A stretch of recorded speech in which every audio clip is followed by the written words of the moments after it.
मिरज सांगली मार्गावर इलेक्ट्रिक चारचाकी वाहनाच्या धडकेत 4 वाहनांचं नुकसान झालं. यात 2 दुचाकीचा चक्काचूर तर टेम्पोसह अन्य एका वाहनाचं नुकसान झालं.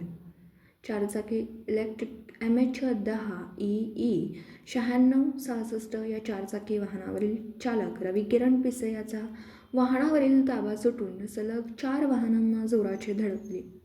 यात 3 जण जखमी झाल्यात. घटनास्थळी गांधी चौक पोलीस आल्याने वाहतूक कोंडी दूर केली. जखमींवर मिरज शासकीय रुग्णालयात उपचार सुरू आहेत.